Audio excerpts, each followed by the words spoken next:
17장 12절부터 해서 23절까지 말씀을 보겠습니다. 민수기 27장 12절에서 23절입니다. 주어진 성경 말씀을 한 절씩 교독해서 읽겠습니다. 주님께서 모세에게 말씀하셨다. 너는 여기 아바림 산줄기를 타고 올라가서 내가 이스라엘 자손에게 준 땅을 바라보아라. 그 땅을 본 다음에는 너의 형 아론이 간 것 같이 너 또한 너의 조상에게로 돌아갈 것이다.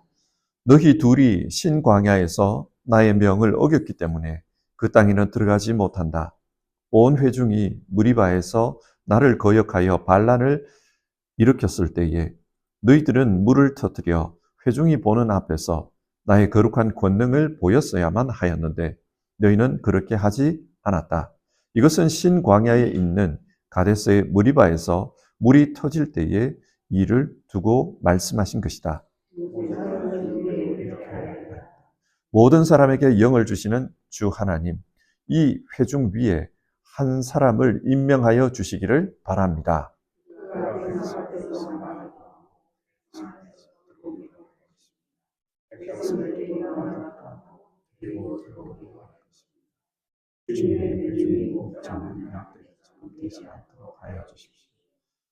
주님께서 모세에게 말씀하셨다. 너는 눈의 아들 여호수아를 데리고 오너라. 그는 영감을 받은 사람이다. 너는 그에게 손을 얹어라.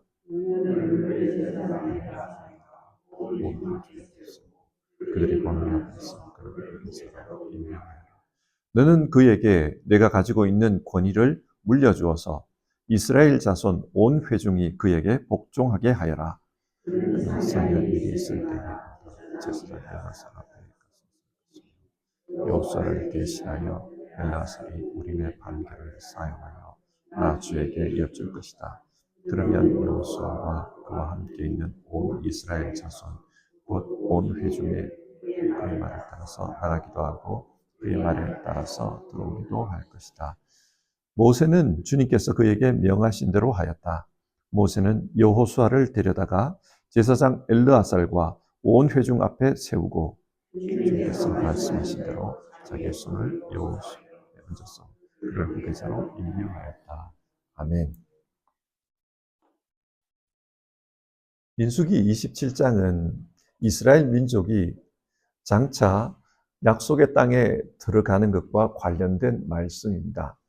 그래서 우리는 민수기 27장을 통해서 우리가 들어갈 하나님 나라에 대해서 생각해 보고 있습니다. 어제는 하나님 나라는 하나님의 은혜로 들어간다. 그런 내용으로 말씀을 나눴습니다. 어떤 말씀을 근거로 우리가 그런 결론을 도출했습니까? 만약 약속의 땅이 전쟁에서 공을 세운 사람에게만 주어지는 전리품이었다면 슬로보아스의 딸들은 그 땅을 차지하지 못했을 것입니다. 그러나 약속의 땅이 하나님께서 자기 백성에게 주시는 선물이라면 전쟁에 참여하지 않았어도 하나님의 백성들은 누구나 그 땅을 받는 것이 옳습니다. 어제 본문은 약속의 땅을 분배할 때 슬로보아스의 딸들에게도 땅을 주라 그렇게 말씀하는 내용이 있었습니다. 이것을 통해 우리는 하나님 나라는 자기 공로가 아니라 하나님의 은혜로 들어가는 곳임을 알 수 있었습니다. 하나님 나라는 하나님의 은혜, 예수 십자가의 은혜로 들어간다는 것을 구약 성경에서도 발견할 수 있었습니다. 이어서 오늘 말씀은 여호수아가 모세의 후계자로 임명되어서 출애굽 2세대를 인도하게 된 것과 관련된 말씀입니다. 우리는 이 말씀을 통해서 하나님 나라에 대해 무엇을 배울 수 있을까요? 오늘 성경 말씀을 하나님 나라와 관련해서 생각하면서 하나님께서 우리에게 주시는 그 교훈을 생각해 봤으면 합니다. 성경을 보겠습니다. 먼저 12절입니다. 하나님께서 모세에게 말씀하셨습니다. 너는 여기 아바림 산줄기를 타고 올라가서 내가 이스라엘 자손에게 준 땅을 바라보아라. 아바림 산맥이죠. 정확하게 말하면 산맥입니다. 그 아바림 산맥을 타고 올라가서 약속의 땅을 바라보라. 그렇게 말씀합니다. 왜 그 땅을 바라보라고 합니까? 13절을 보면요. 그 땅을 본 다음에는 너의 형 아론이 간 것 같이 너 또한 너의 조상에게로 돌아갈 것이다. 모세가 얼마 있지 않아서 죽을 것이라고 합니다. 그러나 약속의 땅에 들어가지 못하기 때문에 죽기 전에 멀리서라도 그 땅을 한번 바라보라. 그렇게 말씀합니다. 그러면 왜 모세는 약속의 땅에 들어가지 못합니까? 14절에 보시면 너희 둘이 신광야에서 나의 명을 어겼기 때문에 그 땅에는 들어가지 못한다. 그 이유는 머리바에서 하나님의 권능을 나타내지 않았기 때문이라는 겁니다. 이 사건은 민수기 20장에 자세히 기록이 되어 있는데요. 그때 이스라엘 사람들은 마실 물이 없어서 모세를 찾아와 원망했습니다. 그러자 하나님께서는 모세에게 어느 한 바위를 가리키면서 그 바위에게 명하여 물이 흘러나오게 하라고 하셨습니다. 하나님께서 모세에게 주신 말씀은 바위에게 명령만 하라는 것이었습니다. 그런데 모세는 아우성치는 군중들을 보자 화가 났습니다. 그래서 지팡이를 들고 바위를 2번이나 내리쳤습니다. 그러면서 하는 말이 우리가 너희를 위해 물을 내랴. 그런 말을 했습니다. 내가 너희에게 물을 줘야 되겠느냐. 그런 말이죠. 그렇게 바위를 내리치고 나서 바위에서 물이 나왔다고 합니다. 하나님은 지금 그때의 일을 이야기하십니다. 시킨 대로 하지 않았다는 거예요. 그래서 약속의 땅에 들어갈 수 없다. 그렇게 말씀합니다. 이 이야기를 읽다 보면은 내가 모세라면 하나님에 대한 원망이 생길 것 같아요. 40년 동안 충성했는데 그때 하나님의 말씀 시킨 대로 하지 않았다고 약속의 땅에 들어가지 못한다. 그건 좀 너무하지 않냐. 그런 생각이 듭니다. 40년 전을 한번 생각해 보십시다. 모세가 출애굽의 일을 하겠다고 적극적으로 자원해서 이스라엘의 지도자가 되었습니까? 그렇지 않습니다. 모세는 자기는 그 일을 감당할 수 없다고 계속해서 거절했습니다. 그런데 하나님께서 그런 모세를 설득했습니다. 설득하다가 안 되니까 나중에는 협박을 하셨습니다. 그래서 이스라엘을 이끌도록 하셨습니다. 그런데 이제 와서 하나님의 말씀 하나를 어겼다고 너는 약속의 땅에 들어가지 못한다. 이건 너무하지 않냐? 그런 생각이 들 수 있습니다. 여러분, 모세의 심정이 어떠했을까요?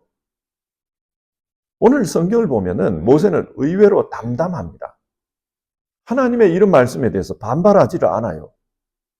성경이 이것을 통해 우리에게 주는 교훈은 믿음으로 산다는 게 무엇인지를 한번 생각해 보라는 겁니다. 누구나 한 번은 죽습니다. 모든 사람들이 이것을 압니다. 그러나 내 자신이 얼마 지나지 않아서 죽을 것이다. 이런 이야기를 들으면 그 이야기 듣고 기분 좋을 사람 아무도 없습니다. 그것도 내가 원하는 때에 내가 원하는 방식이 아니라 원하는 것을 이루지 못하고 죽는 죽음. 어쩌면 마음에 한이 남는 죽음. 그런 죽음이라면 더더욱 기분이 나쁠 겁니다. 하지만 모세는 하나님의 그 말씀을 듣고 순수하게 받아들입니다. 왜 받아들였을까요? 하나님에 대한 신뢰가 있었기 때문입니다. 여기서 한번 생각해 봅시다. 모세는 어떤 면에서 하나님을 신뢰한 것입니까? 왜 신뢰한 것입니까? 모세는 압니다. 자신이 살아서 가나안 땅에 들어가면 어떤 일이 벌어질 것이라는 것을 모세는 이제 충분히 상상할 수 있습니다. 만약에 모세가 이스라엘을 이끌고 요단강을 건넜다고 한번 가정해 봅시다. 그러면 사람들은 위대한 지도자 모세가 우리에게 약속의 땅을 차지하겠다. 그렇게 말할 것입니다. 그리고 그 모세가 죽고 나면은 사람들은 모세를 신성 중요시할 것입니다. 그렇게 되면 이스라엘 후손들은 자신들을 다스리는 하나님이 아니라 모세를 믿게 됩니다. 모세는 이렇게 가르쳤다. 모세가 이런 말을 했다. 모세는 이렇게 살았다. 다 그렇게 말할 겁니다. 하나님께서 왜 무리바의 물 사건을 문제 삼는지 모세는 그걸 알았던 겁니다. 무리바의 물 사건, 이것만 보면은 작은 일일 수 있어요. 그러나 사람들이 하나님이 우리에게 물을 준 것이 아니라 모세가 물을 줬다. 그렇게 생각하면은 이건 문제가 됩니다. 사람들은 문제만 생기면 모세에게 가면 된다. 그렇게 생각할 거예요. 우리가 물을 주랴. 그리고 물이 나왔습니다. 그러면 사람들이 모세가 물을 줬다고 생각할 것이고 또 이런 문제가 생기면 모세에게 찾아갈 겁니다. 하나님께 기도하지 않습니다. 하나님이 아니라 모세를 의지하게 됩니다. 그래서 하나님은 바위에게 명령만 해라. 그를 통해 하나님이 물을 주신다는 것을 가르치라. 그렇게 말씀하신 겁니다. 그런데 모세는 너무 화가 난 나머지 하나님의 의도를 간과했습니다. 그리고 이것이 문제가 될 수 있다는 것을 아셨습니다. 그래서 하나님은 모세는 여기까지다. 더 이상 갈 수 없다. 그렇게 말씀하는 겁니다. 사람이 드러나고 하나님이 가려질 수 있습니다. 하나님께서 지금 모세에게 질투하는 게 아닙니다. 모세, 너가 주목받는 게 나는 질투난다. 그게 아닙니다. 만약에 이렇게 되면 이스라엘의 신앙이 얼마나 위험해지고 타락할 수 있는지 그것을 말씀하는 겁니다. 예를 들어서 목사들은 설교할 때마다 하나님께서 역사의 주인이십니다. 그런 말을 합니다. 맞는 말이에요. 하나님께서 역사를 주관하십니다.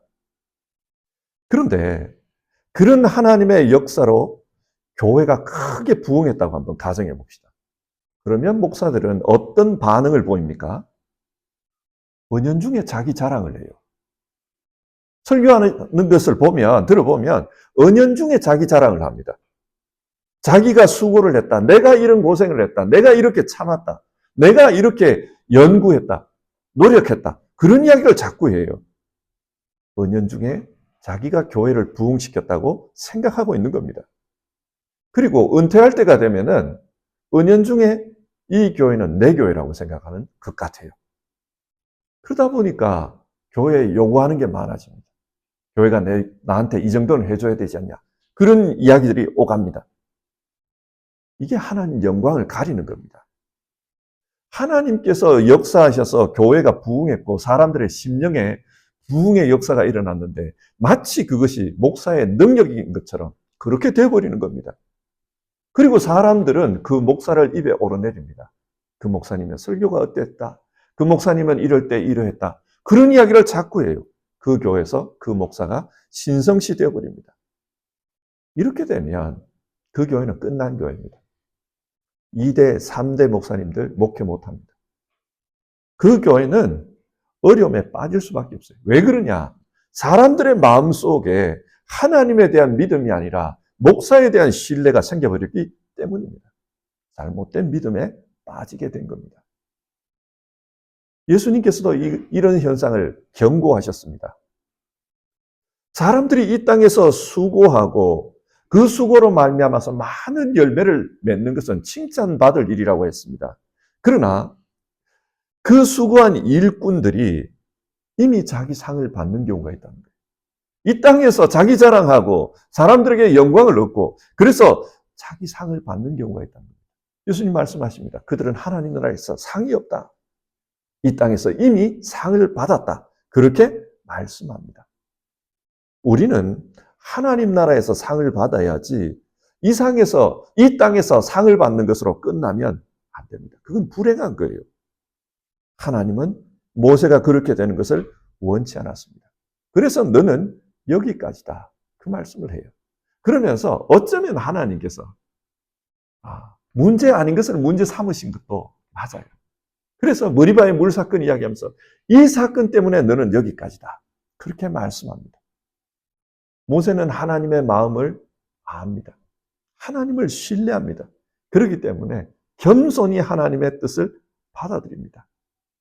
40년 동안 수고했지만 내가 수고했다고 생각하지 않고 40년 동안 하나님께서 나를 붙잡아 주셨다.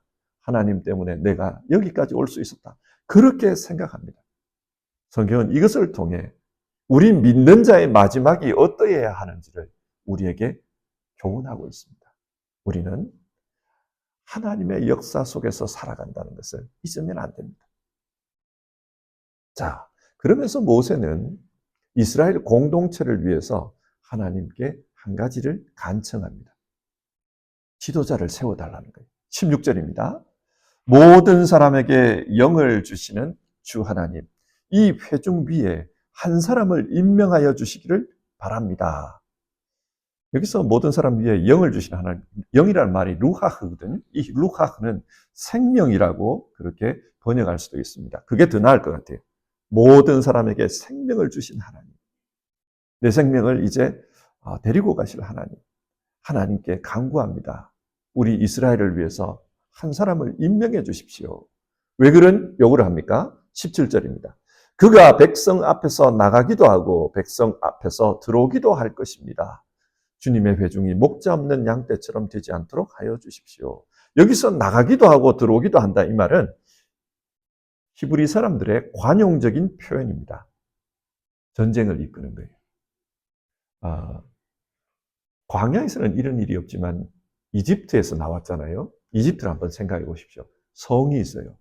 그러면 군대가 성문을 들어가기도 하고 성문을 나오기도 합니다.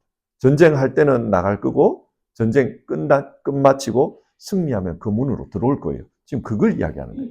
그래서 들어오기도 하고 나가기도 하고 이 말은 백성들을 이끌고 전쟁터에 나가는 것을 의미합니다. 백성들 선두에 서서 전쟁을 지휘할 수 있는 그런 한 사람을 세워주십시오. 지금 이스라엘은 약속의 땅에 들어가서 싸움을 싸워야 됩니다. 그 이야기를 한 거예요. 그러자 하나님께서 모세에게 여호수아를 세우라고 합니다. 실제로 여호수아는 출애굽기 17장을 보면은 광야에서 아말렉과 전쟁이 났을 때 그 전쟁을 지휘했던 장군입니다. 또 여호수아는 하나님의 영에 사로잡혀서 언제나 하나님의 뜻을 따르는 그런 사람입니다. 그래서 하나님은 그 여호수아를 지도자로 세우라고 합니다. 22절과 23절을 보면 제사장 엘르아살과 함께 회중들 앞에서 손을 얹어 그 여호수아에게 안수하라고 합니다. 그런데 하나님께서 여호수아를 지도자로 세울 때 이런 말씀을 하셨습니다. 20절인데요. 너는 그에게 네가 가지고 있는 권위를 물려주어서 이스라엘 자손 온 회중이 그에게 복종하게 하라. 모세에게 있는 권위를 물려주라고 합니다. 그런데 21절을 보면 그는 상의할 일이 있을 때마다 제사장 엘르아살 앞에 가서 설 것이며 여호수아를 대신하여 엘르아살이 우림의 판결을 사용하여 나주에게 여쭐 것이다. 이게 무슨 말입니까? 지금까지 모세는 하나님과 대면하여서 직접 하나님의 말씀을 들었습니다. 그렇기 때문에 이렇게 해야 합니까? 저렇게 해야 합니까? 모세는 하나님의 말씀을 들었습니다. 그런데 여호수아에게는 우림과 둠밈으로 하나님의 말씀을 들어야 된다는 거예요. 제사장의 옷에는 그 에봇이라는 게 있잖아요. 그 에봇에는 주머니가 있는데 그 안에 흰 돌과 검은 돌이 있었다고 추정합니다. 그래서 하나님의 뜻을 알고 싶을 때 기도를 드리고 제사장이 이 주머니에서 돌 하나를 뽑아내는 거예요. 예를 들어 흰 돌이 야, 검은 돌이 나인 같으면 그걸 가지고 하나님 뜻을 판별했거든요. 지금 그렇게 하라는 거예요. 이제 모세 너가 죽고 나면 여호수아는 너의 권위를 물려받아서 싸움터에 나갈 거다. 그런데 나의 뜻을 물을 때는 여호수아가 아니라 제사장 엘르아살로 하여금 우림과 둠밈으로 하나님의 뜻을 물어야 된다. 이런 말씀을 하셨어요. 이게 의미하는 것은 이제 이스라엘의 통치 시스템이 달라진다는 겁니다. 여호수아는 정치적 지도자로서 공동체를 이끌어야 합니다. 반면에 종교적인 지도자는 엘르아살이라는 겁니다. 두 사람에게 역할을 분담해 주라는 거예요. 사회가 발전하면 발전할수록 이렇게 역할의 분화가 일어납니다. 요즘 사회를 한번 보십시오. 요즘 사회는 굉장히 복잡합니다. 그렇기 때문에 한 사람이 모든 걸 할 수가 없어요. 다양한 전문가들이 각자 자기의 전문 분야에서 분업해서 일하고 있습니다. 하나님께서 지금 이스라엘에게 이걸 말씀하는 겁니다. 가나안 땅에 들어가면은 상황이 달라진다. 그 땅에 들어가거든 이제 정치적인 것은 정치 지도자가, 신앙적인 것은 종교 지도자가 일을 나누어서 분담해야 한다. 그 이야기를 한 겁니다. 이스라엘이 가나안 땅에 들어간 다음에도 긴 시간 동안 이렇게 하지를 못했어요. 사사가 전부 다 하려고 했습니다. 그런데 긴 시간이 지난 다음에 이 시스템이 정착이 됩니다.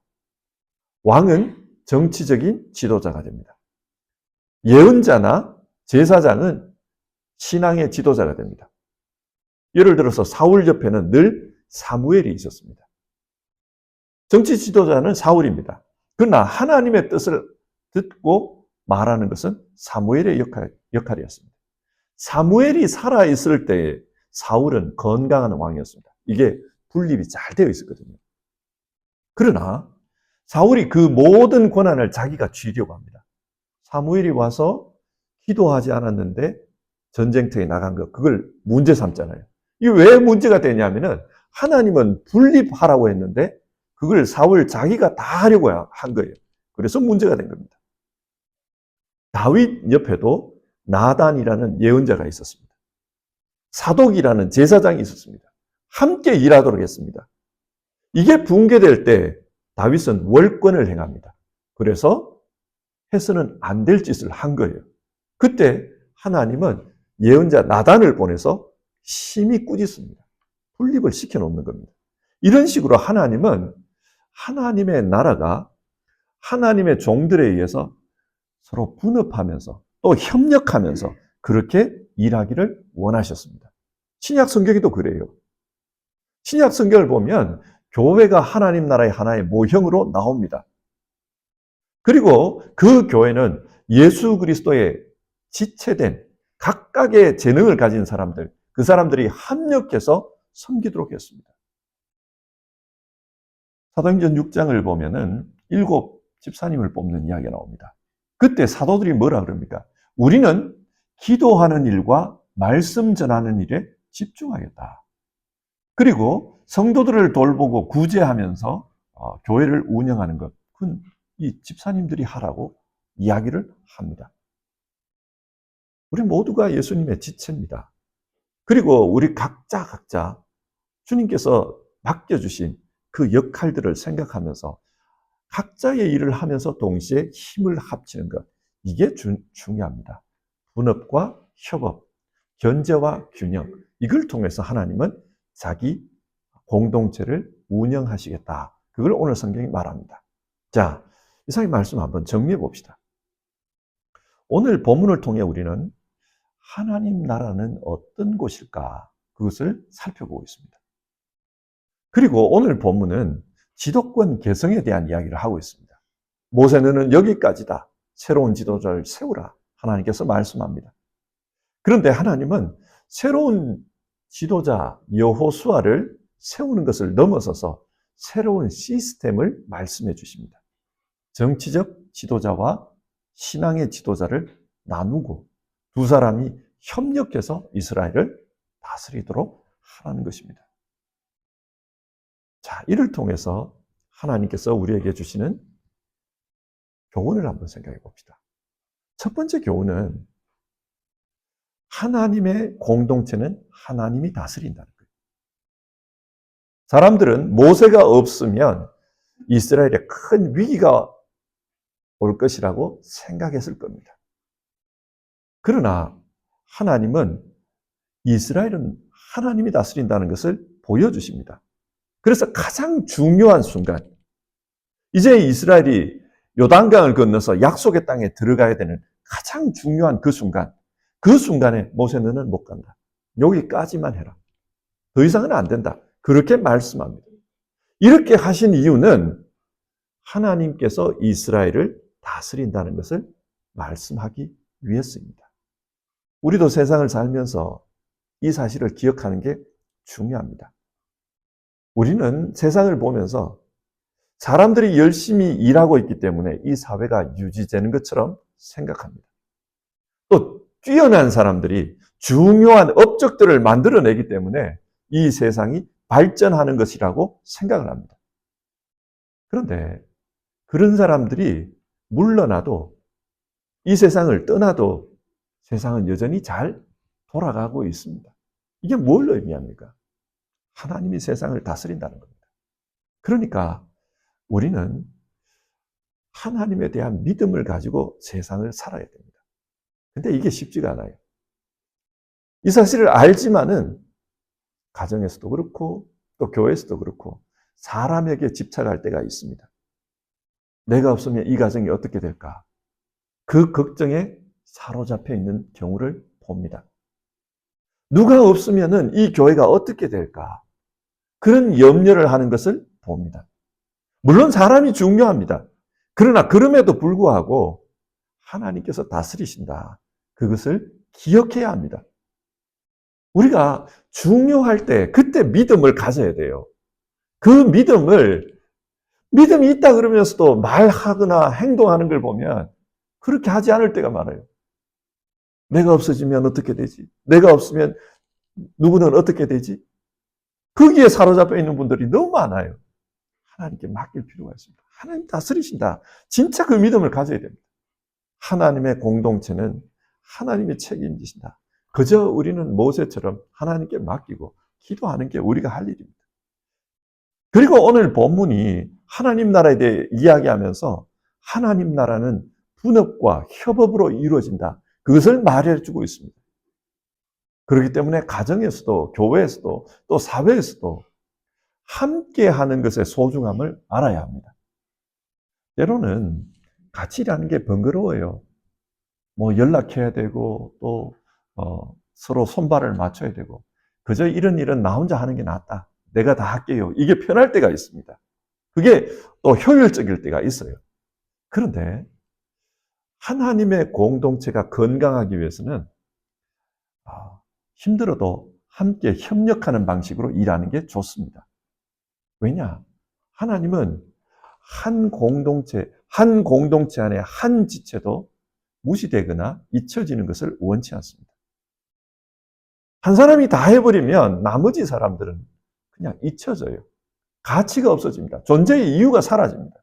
그래서 좀 부족하더라도 하나님은 함께 하라고 하는 것입니다. 그래서 하나님은 모든 사람에게 그 사람만의 지혜를 주십니다. 또 모든 사람에게 하나님의 영을 부어주십니다. 그래서 각자가 기도할 수 있고 신앙할 수 있고 판단할 수 있고 행동할 수 있도록 해주십니다. 좀 번거롭고 힘들지만은 그 생각을 모으고 그 생각을 나누고 그래서 같이 일해라. 그게 하나님 나라의 통치 원리입니다. 우리가 이걸 안다면 가정에서도 좀 힘들어도 자꾸 이야기하려고 해야 합니다. 때로는 그 이야기하다 보면 분쟁도 일어나고 쉽지가 않아요. 그러다 보니까 그냥 내가 다 알아서 할게 이렇게 되는 경우가 있어요. 그러나 가정에서도 같이 하는 게 중요하고 작은 것도 나누는 게 중요합니다. 교회에서는 더더욱 그렇습니다. 교회에서는 모두가 함께 해야지 목사가 다 하면 된다. 장로가 다 하면 된다. 권사가 다 하면 된다. 그래버리면 많은 사람들이 존재의 이유가 없는 사람들이 되어버립니다. 그래서 함께 협력하는 것이 참 중요하다. 성경은 우리에게 이걸 말씀합니다. 오늘 우리가 이 말씀을 읽고 우리 가정도 교회도 또 우리가 사는 세상도 하나님의 공동체가 되기를 원합니다. 그런 마음으로 같이 기도했으면 좋겠습니다. 하나님이 다스리신다는 그 믿음을 가져야 합니다. 동시에 우리가 함께 하는 것이 중요하다. 그 생각도 가져야 합니다. 우리 같이 찬송하고 기도하겠습니다.